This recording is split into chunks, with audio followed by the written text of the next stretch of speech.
அடுத்து ஜக்காத்துல் ஃபித்ர் சம்பந்தமா ஒரு முக்கியமான விஷயம். பொதுவாக இங்கே நம்ம பகுதியில் என்ன பண்றாங்கன்னா, பள்ளிவாசல்ல சில இயக்கங்கள்ல ஜக்காத்துல் ஃபித்ருக்கான காசை வாங்கி ஏழைகளுக்கு கொடுக்குமா என்ன பண்ணுவாங்க, அவங்க வந்து ஒரு நபருக்கு உதாரணத்துக்கு 2.5 கிலோ அரிசி வந்து ஒரு 200 ரூபாய் ஆகுதுன்னு சொன்னா ஒரு 100 ரூபாய்க்கு அரிசியை வாங்கிட்டு ஒரு 100 ரூபாய்க்கு எண்ணெய் மற்ற சமையல் பொருட்கள்லாம் வாங்கி என்ன பண்ணுவாங்க, ஒவ்வொரு குடும்பத்துக்கு கிட்டு மாதிரி கொடுப்பாங்க.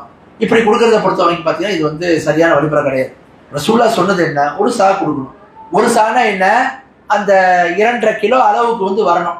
இப்போ நீங்கள் அரிசியை வந்து ஒரு நபருக்கு 200 ரூபாய் வாங்கிட்டு அதில் அரிசி வரும் 100 ரூபாய் தான் வரும்னு சொன்னால், 1 கிலோ அரிசி வந்து என்ன 80 ரூபான்னு ஒரு கணக்கு வச்சுக்கிட்டா கூட நாம வந்து என்ன செய்யலாம், 1.25 கிலோ அரிசியை கொடுக்குறாங்க, ஒரு கிலோ அரிசியை தான் கொடுக்குறாங்க, மீதிக்கு வந்து கொடுக்குறாங்கன்னா அப்போ அது வந்து அந்த சான்ற அளவில் வராது, ரசூலா கொடுத்த உணவு தானியத்தில் வராது.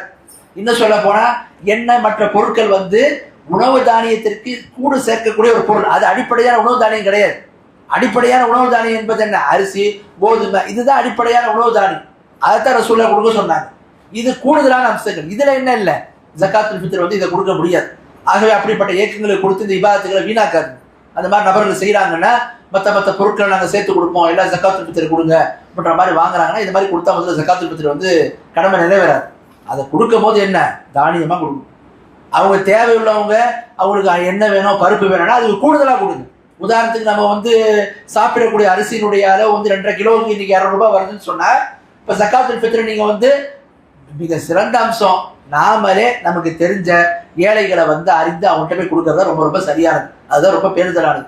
ஏன்னா இவங்க எப்படி கொடுப்பாங்க, என்ன மாதிரி கொடுப்பாங்க, நிறைய பேருக்கு அதை பற்றிய ஒரு கல்வி ஞானமே இல்லாமல் இருக்கிறாங்க. ஆகவே நமக்கு தெரிஞ்ச நம்ம அறிஞ்சவங்களுக்கு என்ன செய்யணும், ஒரு இபாதத்தா இருப்பதனால இது பொடுபோக்கா இல்லாமல் அதை கரெக்டாக நம்ம நிறைவேற்றுவதற்கு கரெக்டான உடனே நம்ம கொண்டு போய் சேர்த்துறது மிக சரியானது. ஒருவேளை அதற்கான வாய்ப்பு இல்லை, நம்ம ஒரு ஆட்டை கொடுக்குறோம்னா கரெக்டாக இவங்க கொண்டு போய் சேர்ப்பாங்க, பொறுப்பாக இருப்பாங்கன்னு சொன்னால் அப்படிப்பட்டவங்கள்ட்ட நம்ம கொடுக்கும் போது தானியத்திற்கான அந்த இதை தான் நம்ம கொடுக்கணும். அவங்க போய் அதை வாங்கி தானியமாக தான் கொடுக்கணும். அதை காசு பணமாக கொடுத்தாலும் ஏற்றுக்கொள்ளப்படாது. ஏன்னா ரசூலா சொல்றாங்க, மன் அமில அமல லைஸ அலைஹி அம்ருனா ஃபஹுவ ரத்துன். யார் ஒரு நம்முடைய மார்க்கத்தில் ஒரு அமலை நம்ம செய்யாத ஒரு விஷயத்தை வந்து அமலா செய்கிறாங்க, அந்த மார்க்கத்தில் இல்லாத ஒரு புது நிகழ்வு அமலா செய்வாரோ அது என்ன செய்யப்படும், நிராகரிக்கப்பட்டோம். அப்போ ரசூலா காலத்தில் வந்து காசு பணம் இருந்தும் கூட, திராம் தீனார் இருந்தும் கூட அவங்க ஜக்காத்துல் ஃபித்ர் உணவைத்தான் கொடுத்துருக்காங்கன்னா அதுதான் கொடுக்கணும். சில உஃப்காக்கள் அதை கருத்து வேறுபாடு கொண்டிருக்கிறாங்க. கருத்து வேறுபாடு கொள்றதுக்கு மார்க்கத்தில் வந்து சில விஷயங்கள் அனுமதிக்கப்பட்டாலும் அதற்கு அவங்களுக்கு வாய்ப்பு இருந்தாலும் தெளிவான ஆதாரங்கள் இருக்கணும், என்ன செய்யணும், அதைத்தான் எடுக்கணும். இப்போ அந்த அடிப்படையில் ஜக்காத்துல் ஃபித்ர் உணவு தானியமாக தான் நம்ம கொடுக்கணும், காசு பணமாக கொடுக்கக்கூடாது. காசு பணமாக நம்ம ஒரு ஆட்டை ஒப்படைச்சி ஏழைகள்கிட்ட தானியமாக வாங்கி கொடுக்க சொல்கிறோம்னா அங்கேயும் நம்ம 2.5 கிலோ அளவு என்ன செய்யணும், தானியத்தை தான் கணக்கிடணும். கூட எண்ணெய் பொருட்கள் மற்ற மசாலா பொருட்கள்லாம் அந்த நம்முடைய அந்த 2.5 கிலோ அரிசிக்கான மதிப்பீடு போக தொகை போக கூடுதலாக வேணா கொடுங்க. உதாரணத்துக்கு 200 ரூபாய் 2.5 கிலோ அரிசி வருதா, மற்ற பொருட்கள் வாங்கிறதுக்கு 100 ரூபாய் வேணுமா, சேர்த்து வேணா கொடுங்க 300 ரூபாய். அப்படி கொடுத்து அவர் கரெக்டாக வாங்கி தருவாரு, கரெக்டாக நிறைவேற்றுவாரு, அப்போ கொடுங்க. அப்படி இல்லாமல் அவங்க இந்த மாதிரி வந்து அரிசியில பாக்கியத்தான் கொடுப்பாங்க, 1.25 கிலோ தான் கொடுப்பாங்க, 1 கிலோ தான் கொடுப்பாங்க, மற்றதை கொடுக்க மாட்டாங்கன்னா அது ஜக்காத்துல் ஃபித்ர் ஆகாது.